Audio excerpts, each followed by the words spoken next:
Each startup will have 5 minutes to present their ideas, followed by 7 minutes of intense Q&A and feedback. We're privileged to have Itamar Novick, the founder of Recursive Ventures, a Silicon Valley-based pre-seed fund supporting AI and emerging tech startups. Itamar has been on all sides of the startup table, a founder, an executive, an institutional VC, and an angel investor. Welcome, Itamar, and thank you for being here. Are you ready to tear down the next two pitches? Yes, thanks for having me. Excited to be here today and looking forward to hearing the pitches. Yeah, excellent. Well, we have Gilbert, Felipe Castaneda from Gilbert, and we have Malik Saylor from CodeMonk. Felipe, you're going first. Are you ready to start your pitch? Perfect. Thank you very much for the invitation. Nice to meet you, Itamar. Same. Pleasure. I'm going. Okay. Hello, I'm Felipe Castañeda, CEO and founder of Gliver, and we are dedicated to empowering gig workers across Latin America to succeed. The gig economy in Latin America faces a pressing challenge: the growing demand of convenience from clients, coupled with an insufficient workforce to meet this demand, issue that has been a constant over the time. However, this is not due to a lack of potential. It's because working conditions of gig workers are deficient, which provide little incentive for them to persist. Gig workers require access to conditions that can improve their working environment, boost their quality of life, and enable them to work with peace of mind and better, while enjoying flexibility, of course. That's why we create Gliver, the ideal ecosystem for gig workers, giving them tools and benefits they need to improve their conditions.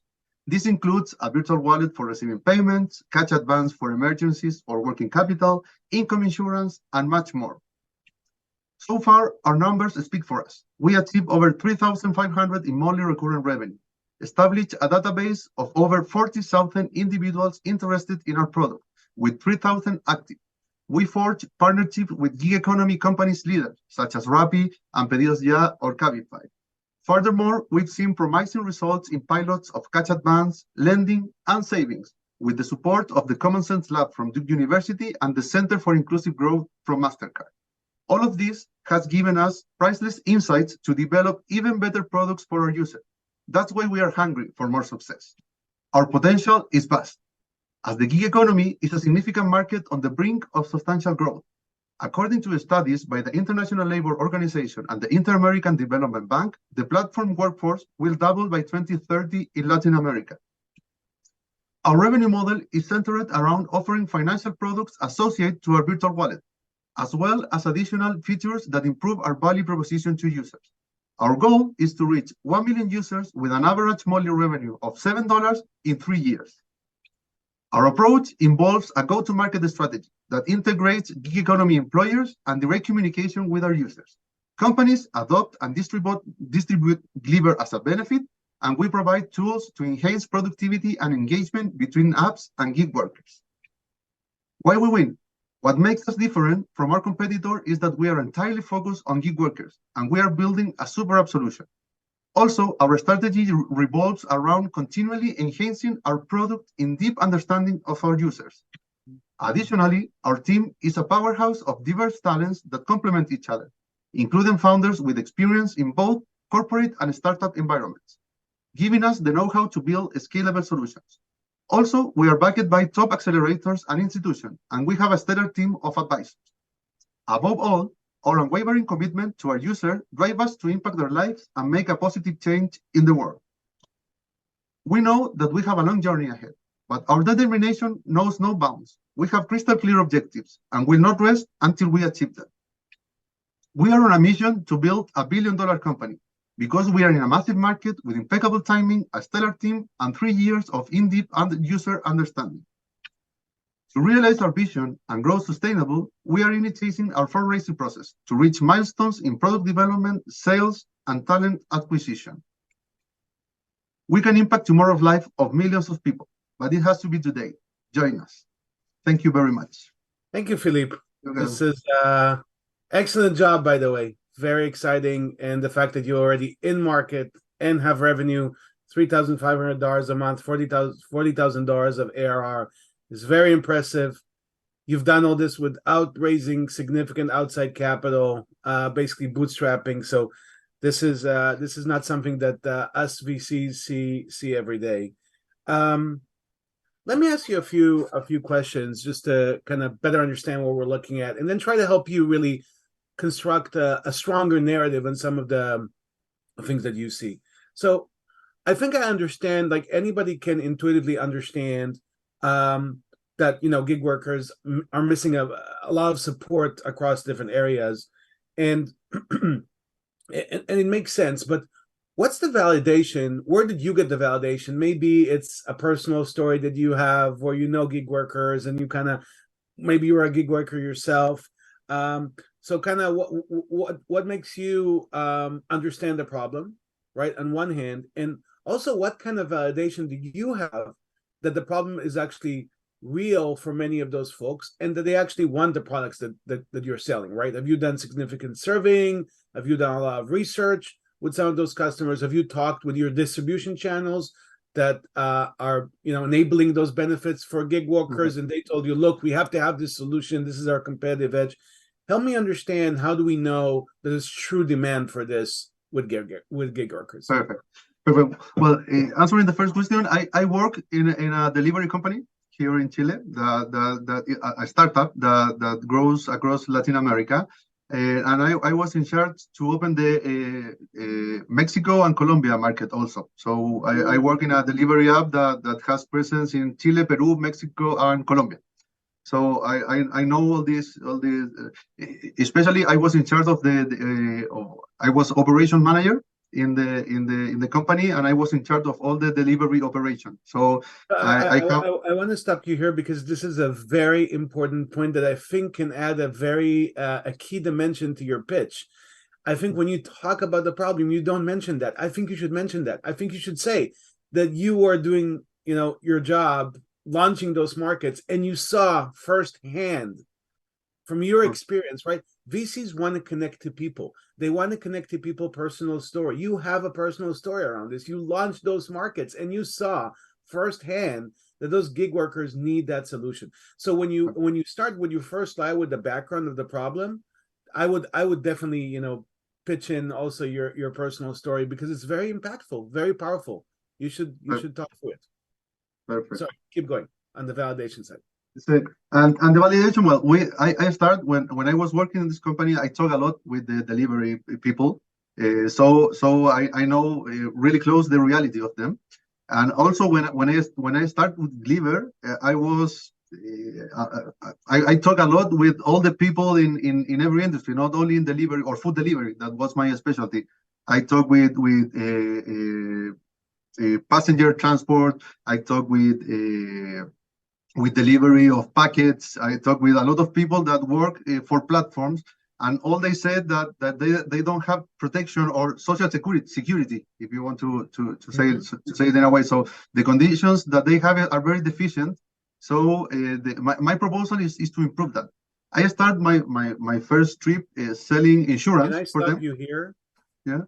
You would be much more effective communicating the validation that VCs are looking for by using numbers and being systematic. I'll give you an example. What if you answered my question saying, we interviewed 100 gig workers and stacked ranked, right, prioritized their products and their needs based on those interviews, and that's how we build our roadmap, right? Or you'd say, we surveyed 500 gig workers online in the survey, and they all told us they want a debit card, right? That would be much more effective than you saying something like, oh, I talked with a bunch of people and they told me there's a problem, right? Leverage numbers, use numbers, and be systematic in how you approach customer and product validation. And that will give you, that will lend you a lot of trust with investors. Perfect. Yeah. Yeah, I will tell you that I start selling insurance.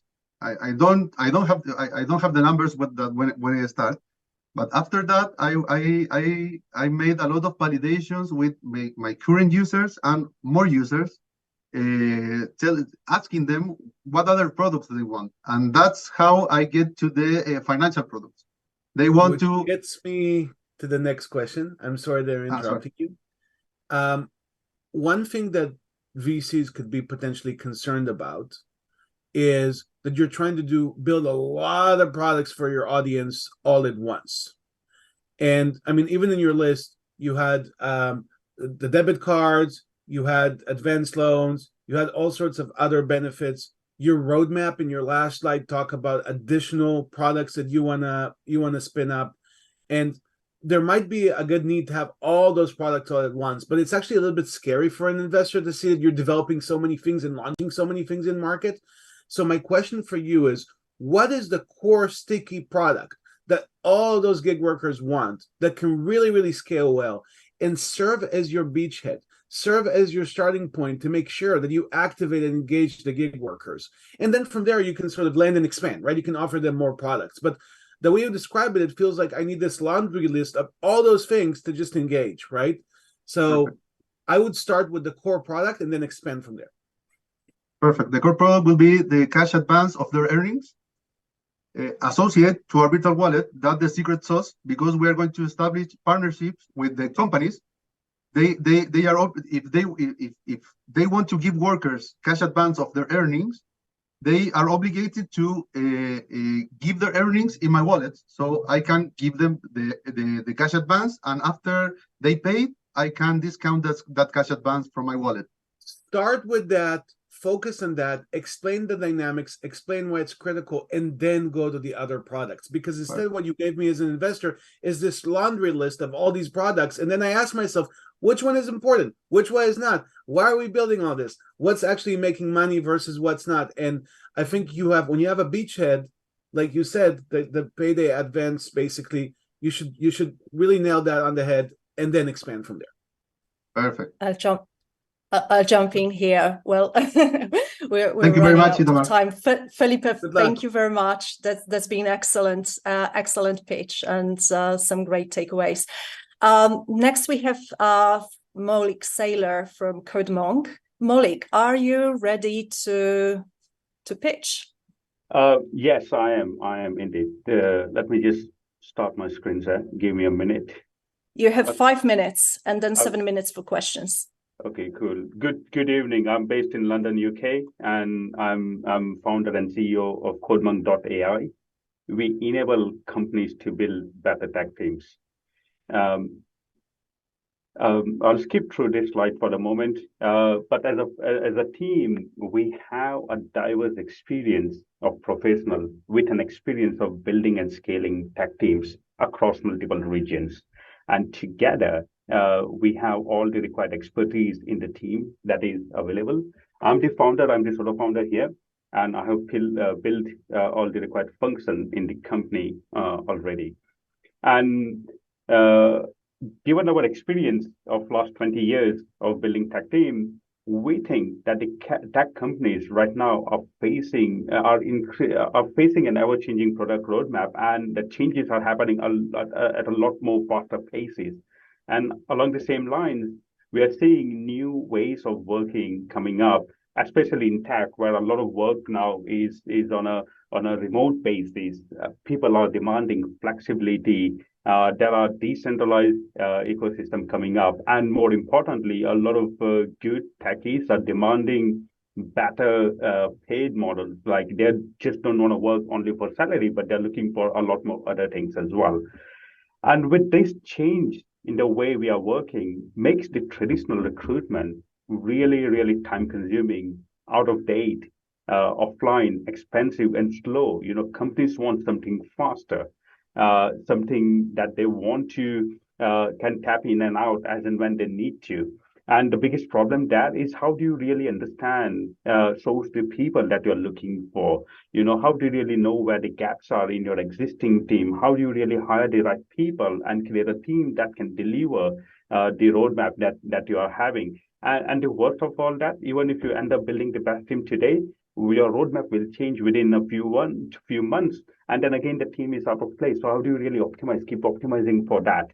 And there are some research with estimates that nearly about $250 billion are wasted on failed projects purely due to tech resourcing, that you just simply don't have the right skills in the team that you have built. So our solution there is to build an AI model which can find gaps in your existing tech team, predict the upcoming skills requirement based on your ever-changing product roadmap, and identify the most suitable talent to fill up those gaps through our talent marketplace. And by having this proactive hiring model, we believe that we can reduce the time and cost to build a tech team by up to about 80% as compared to the traditional recruitment cycles. What we offer to the employers is a fully managed platform where they can find gaps in their tech team. Based on the gaps, they can source the right people. They can onboard them with a click of a button and then optimize using AI, predict gaps and fill up those gaps proactively all through the dashboard. And this will not work if we don't have the right talents on the platform. So we also attract talent on the other side. We enable them to create an online identity which showcases not only their work experience, but also the skills that they bring to the table and their motivations. We use that information to match them up with other people on the platform, create virtual teams for them to also identify the learning opportunities on the platform, design their career where they want to head next, and also define what kind of work they are willing to do and what is their preferred payout mechanisms that they're looking for. So it's a comprehensive platform for talent as well. We already have a lot of clients using our platform. Most of them are fast growth scale-ups, who use our platform because they need this flexibility of building the tech team. They want the ability to scale up and down as and when they need to. We are gaining traction currently. At this moment, we have about 11 paying customers, more than 200 employees signed up on the platform, generating about 700K annual recurring revenue, roughly about 500K monthly recurring revenue. Talent community growing 10x year on year. Currently 75,000 talent signed up, about 10% conversion ratio, plus very high rating on our public profiles. We are at a seed stage at the moment where we have our product in the market. We are making revenues, but we are still experimenting on our pricing model. We are currently trialing two different components. One is a marketplace, one is a SaaS. On a marketplace, we take 17% markup on the cost of the talent hired through the platform. And on the SaaS, we are trialing about $4,500 per annum recurring fees for the employers to access the tools for them to optimize their teams. And now that's pretty much in the trialing mode right now. So bulk of our revenues are coming from the marketplace at this moment. And the way we are acquiring our customers is leveraging multi-channel approach, very proactive outbound approach where we are targeting the scale-ups, recently funded scale-ups and companies that are hiring on a remote basis. We also have building brand, positioning at the right places to get their inbound traffic where people are looking to hire remote developers, SEOs and all that. Directories are the key leverage, key part of our strategy. And we also partner with complementary providers. For example, Deal, which is the largest EOR provider, we partner with them so that companies can source from our platform and have the compliance through Deal and so on. So we are creating a lot of proactive ecosystem partnerships over here. And together we are targeting a huge market, which is estimated to be nearly about $3 trillion in the US and the EU together. And our current focus is about $7 billion worth of tech scale-ups market here in the UK. We do have a few US customers, but right now we are focused more in the UK market. And we believe that if we manage to place about 17,000 talent through our platform at an annual salary of about $60,000 per annum, we can generate nearly $1 billion worth of payments flowing through our platform. And taking on an average about, let's say, 10%, we can still make $100 million revenue as a platform fees. So we believe the market is really huge and there is enough appetite for us to penetrate this market. If you look in the competition, then majorly this market is saturated with traditional marketplaces, which focuses on hiring an individual talent in a silo without really focusing on building a full stack teams. You do have a job board where you can post a job, but you don't really know what you're getting back in the results, including LinkedIn. You post a job, you get random recommendations. You don't really know how those people are going to come together.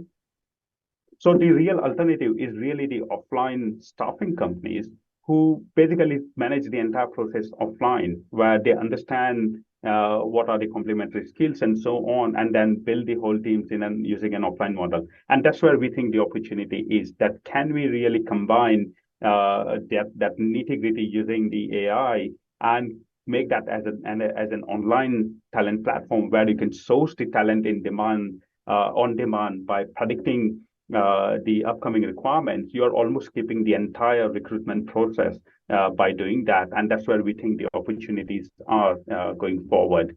So our platform is already built. We have an initial version of the algorithm working. We can currently source multiple talent on a given project in a one go.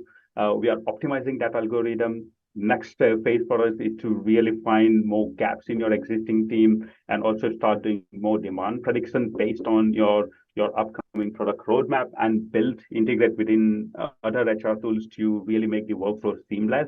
That's what we are currently focusing on.